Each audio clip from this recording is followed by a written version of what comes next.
Вести на Канал 8. Добро вечер. Председателскиот кандидат Ѓорѓе Иванов својата предизборна кампања во источниот регион ја заврши со митингот во Виница. Пред виничани тој представи дел од програмата со која ја бара нивната доверба, ветувајќи економски развој и вработување на младите. Дојдов во Виница за да дадам отчет што сработив во изминатите 5 години, но и да понудам нова програма со која барам поддршка повторно да станам ваш председател. За овие 5 години се работеше многу и напорно, затоа што светот го зафати голема криза од 2008 година. Во такви услови во Македонија се постигна многу, рече на митингот во Виница кандидатот за председател од ВМРО ДПМН Ѓорѓе Иванов. Според него, пораснала економијата, пораснале платите, субвенциите и пензиите, а единствено што опаднало била невработеноста. Пред виничани, Иванов рече дека политиката не се мери по убави зборови и празни ветувања, туку по отворање нови работни места. Привлековме речиси 2 милиарди странски инвестиции. Тие инвестиции се секаде околу вас, можете да ги видите. Се инвестира во се во Македонија. Така Македонија расте во височина, се гради Македонија. Се ставаат услови младите да живеат, да останат во Македонија. И колку што можеме од оние кои се иселиле кога биле лоши услови во Македонија, да се враќаат. Затоа се издвоени и 500 милиони евра за субвенции за земјоделието во последните години. А земјоделието само минатата година ги врати тие пари затоа што извозот на земјоделски производи од Македонија само минатата година беше 500 милиони евра. Така се работи за Македонија. Иванов рече дека се градат нови патишта и инфраструктурни објекти, се создаваат услови за да се привлечат нови инвеститори.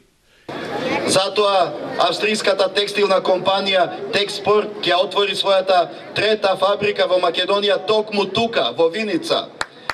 Тоа ќе значи 200 вработувања за виничани. За ова текстилна компанија добиени се сите градежни дозвол и изградбата ќе почне во јуни. Тука исто така продолжува со компанијата Мак Прогрес, која учествува во инвестициите и со изградба на нови капацитети. И се очекува уште 80 луѓе од Видица да се вработат. Така успева Македонија. Председателскиот кандидат на ВМРО ДПМН рече дека во изминатите 5 години давал огромна поддршка за културата, образованието и спортот, а ќе продолжи да ја поддржува науката и младите лидери. На митингот во Виница говореа и Павле Трајанов од Демократскиот сојуз, Малиша Станковиќ од Социјалистичката партија, како и министерот за здравство Никола Тодоров и пратеникот Владко Ѓорчев. Комуналното јавно предпријатие Водовод доби уште едно возило за потребите за одржување на хигиената во населените места во општината.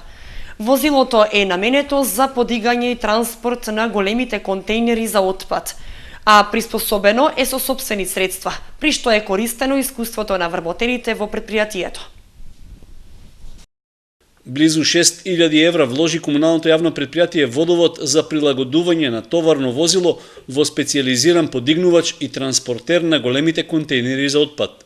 Се работи за камион што имал поинаква надградба, која е отстранета и на нејзино место е поставена потребната опрема за новата намена за која таа ќе се користи.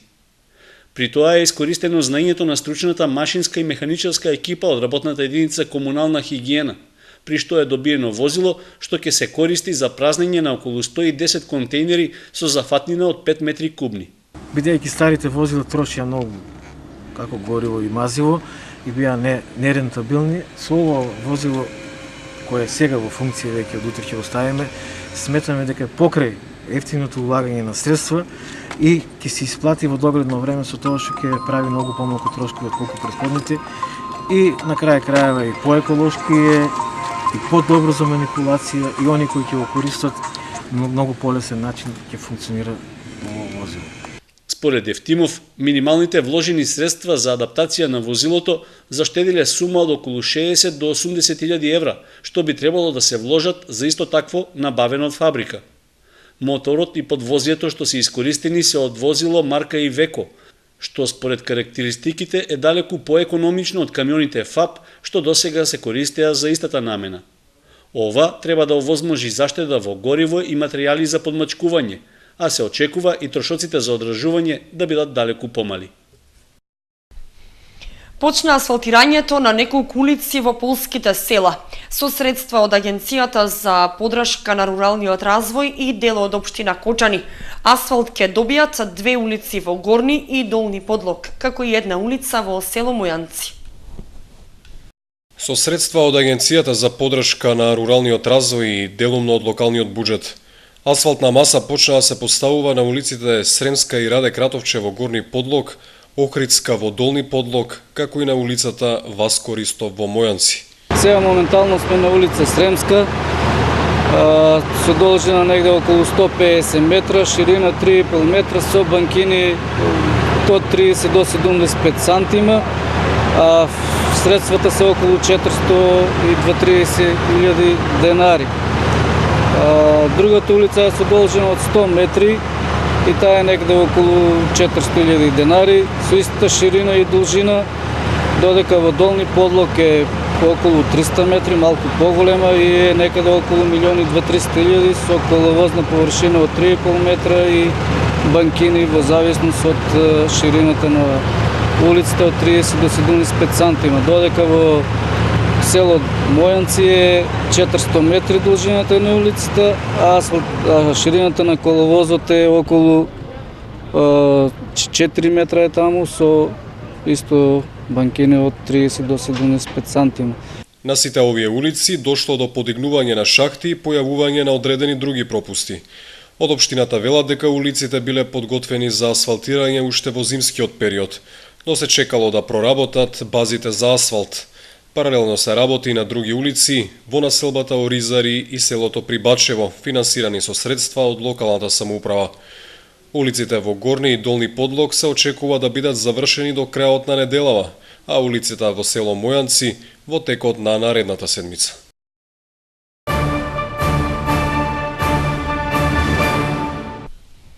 Обиди за тешка кражба се случиле во текот на ноќта во Кочани. Кочанец пак лажно се представувал како адвокат и наплаќал високи суми за застапување.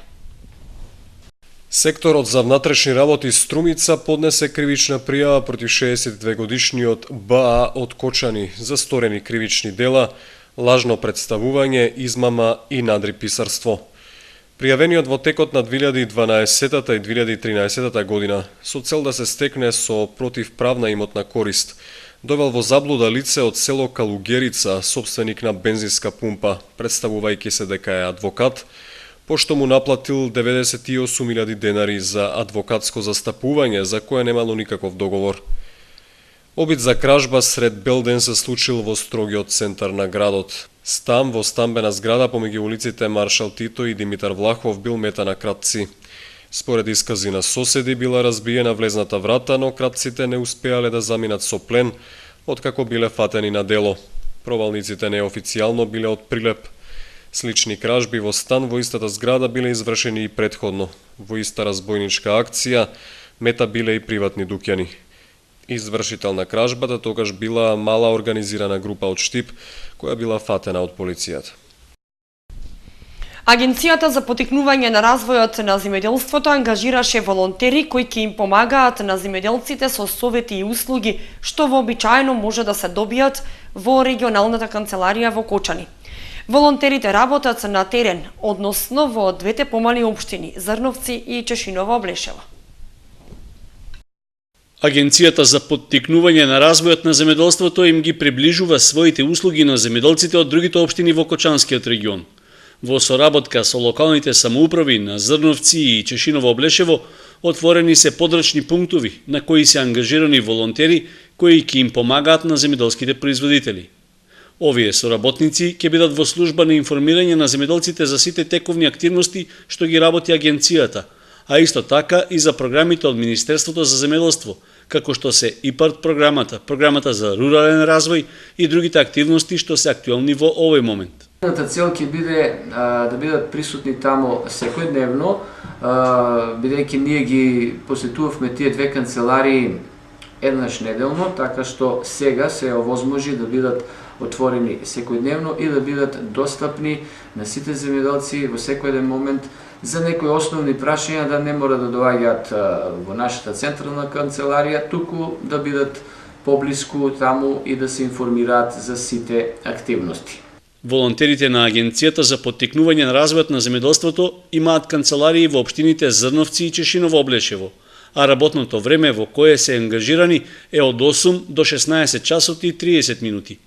Приближувањето на услугите што ги дава стручната служба на агенцијата се очекува да овозможи поголема ефикасност во добивањето на неопходната помош при аплицирање за финансиска поддршка по одделни програми што ги изготвуваат Министерството за земјоделство, како и од европските фондови.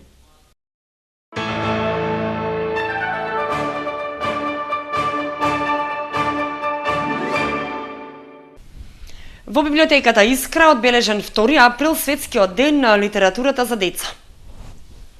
Библиотеката Искра достоинствено го одбележа светскиот ден на литературата за деца 2 април. Под мотото "Замислете нации низ приказна", најправин се одржа ликовна работилница со ученици од основните училишта во Кочани. Се работат 4 приказни од 4 нации: Велика Британија, Франција, Шведска и Кина. Учениците сега работат вредно, ние веруваме во нивната фантазија, креативност и инвентивност. Нивните творби ќе бидат поставени на поновата во библиотеката, ве покануваме да повелете и да ги погледнете. Пред младата читателска публика, ученици во основните училишта, потоа беше промовирано делото "И стиховите растат" на авторот Александар Кујунџиски, кој минатата година ја доби наградата Ванчо Николески. По повод добивањето на наградата Ванчо Николески, што се добива за најдобра книга, објавена во Република Македонија во текот на минатата година, јас после тога низа години ја дочекав, иако можеби тоа можеше да се случи многу порано, па сепак подобре било кога отколку никогаш. Јас сум гостин овде во Кочани, во библиотеката Искра, град со кој секогаш сум соработувал и со задоволство соработувам, бидејќи тука се патиштата што ме водат кон мојот роден крај, кон Пехчево, местото во кое сум се родил, од кое сум поникнал и каде што сум ги напишал првите стихови. Ме радува што вака се одбележува овој ден и што има можност да се сретнам со моите читатели, со учениците и што можеме да другаруваме и заеднички да создадеме една атмосфера на љубов кон книгата и продолжено другарување со неа. Александар Кујунџиски е еден од најплодните автори за деца во Македонија, со издадени повеќе од 100 трудови. Мојата книга "И строфите растат" е концепирана така да во неа имам стихови со два стиха, значи од најмали литературни творби, со тоа што тие растат. Потоа следните песни се со 4 стиха, значи една строфа и продолжува со 2 строфи, со 3 строфи, се до последната песна која е со 15 строфи. Значи строфите растат исто како што растат децата, исто како што сме растели и ние, исто како што би сакал да расте љубовта кон книгата во ова време кога за жал некои други медиуми, некои други технички направи, да не ги спомнуваме, сите ги знаеме кои се, тоа се компјутерите, интернетот, фејсбукот, мобилните, како да на одреден начин сака да ја потиснат книгата. Но јас верувам во неа, верувам дека никош нема се случи книгата да биде заборавена, да биде запоставена. Затоа и освен оние мои 110, само 110 досега објавени книги, јас ќе продолжам да пишувам. Светскиот ден на литературата за деца се одбележува по повод 2 април, денот кога бил роден познатиот дански писател за деца Ханс Кристијан Андерсен, авторот на Градото Пајче, Принцезата Зрнограшок и Царевото Новоруво. Секоја година една земја е меѓународен промотор на книжевноста за деца, а годинава тоа е Египет. Пораката и постерот за одбележување на овој ден се дело на египетскиот илустратор на книги за деца Хани Елмасри. Започна неделата за безбедност на пешаците во сообраќајот. Со устни и писмени предупредувања ќе се подобрува сообраќајната култура кај граѓаните, а од Општинскиот совет за безбедност во патниот сообраќај во активностите ги вклучија и учениците од основните и средните училишта. Зелен или црвен картон добиваат пешаците кои правилно или неправилно поминуваат крстосници и улици во градот. Во зависност дали тоа го прават на обележан пешачки премин или на места што не се соодветни за оваа намена, добиваат предупредување од сообраќајната полиција и од ученици од основните училишта. Тоа е дел од акцијата по повод одбележувањето на неделата за безбедност на пешаците, што ќе трае до 8 април. Ќе се одржат теоретски предавања на терен, односно практична настава со учениците од основните училишта, сите оние кои што ќе бидат заинтересирани. Значи, полициското одделение за безбедност во патниот сообраќај им стои на располагање во рамките на оваа недела. Средните училишта имаат одредени обврски, значи да спроведат дискусија помеѓу класните раководители и учениците во рамките на безбедноста во сообраќајот и нивните иницијативи доколку имаат или оценат дека може да ја подобрат безбедноста во сообраќајот во Кочани, значи да ги достават до Општинскиот совет за безбедност во патниот сообраќај. Во текот на неделата за безбедност на пешаците, граѓаните кои прават прекршок ќе бидат само усно и писмено предупредувани. Сепак, од полицијата велат дека за непридржување кон законските одредби во иднина можно е и санкционирање. После спроведувањето на оваа акција, значи ние и покрај тоа што спроведуваме сообраќајно поучување, еднаш или два пати месечно, ќе мораме да започнеме и со преземање на репресивни мерки. Паричните казни за пешаците кои непрописно минуваат улица изнесуваат од 2 до 3000 денари. Од Советот за безбедност во патниот сообраќај очекуваат дека со заедничко ангажирање во рамки на неделата за заштита на пешаците позитивно ќе се влијае за подобрување на сообраќајната култура кај граѓаните.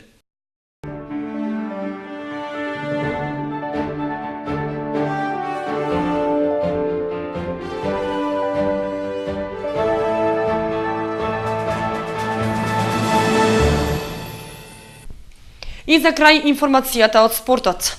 Заврши сезоната за големото засилување на клубот за мал фудбал Кочани и Осогово Славче Петров. Повредата што ја заработи во Штип според лекарите е сериозна и тој ќе остане подолг период надвор од терените. Големото засилување за КМФ Кочани и ФК Осогово во зимскиот преводен рок Славче Петров ќе остане надвор од терените до крајот на сезоната. Тоа ќе биде огромен хендикеп за тренерот Крсте Крстев, кој не може да смета на услугите на Велешанецот, особено во КМФ Кочани, и тоа во клучен момент кога екипата се бори за пласман во првата лига, а шансите за таков капитален исчекор станаа реални по сензационалната победа над лидерот Циково Стојаково. Славче Петров се повреди на надпреварот од 16-тото коло во третата лига Исток, одигран во Штип, во кој Осогово беше поразен од домашната екипа на Баби. Петров, тргнувајќи кон топката, со едната нога нагази на дел од нерамниот терен. Тој уште во 18-та минута од надпреварот излезе од игра, пошто беше префарлен во медицинскиот центар во Штип, каде му беше констатирана повреда на левото колено. Дополнителните снимања покажаа кинење на предниот вкрстен лигамент, што значи дека Петров ќе паузира неколку месеци. По консултации со ортопеди ќе се види дали повредата може да се залечи со мирување или ќе биде неопходен хируршки зафат. Славче Петров во Кочани пристигна во јануари. Тој и Владко Нанев, дотогаш фудбалери на второлигашот Борец, кои истовремено ги бранеа боите и на Велес во првата футсал лига, донесоа свежина и квалитет во кочанскиот третолигаш и дебитантот во втората футсал лига. Петров ги засили од брамбениот и средниот ред, додека Нанев е ударна игла во нападот.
Со временската прогноза ги завршуваме вестите на Канал 8. Ви благодариме што бевте со нас. Довидување.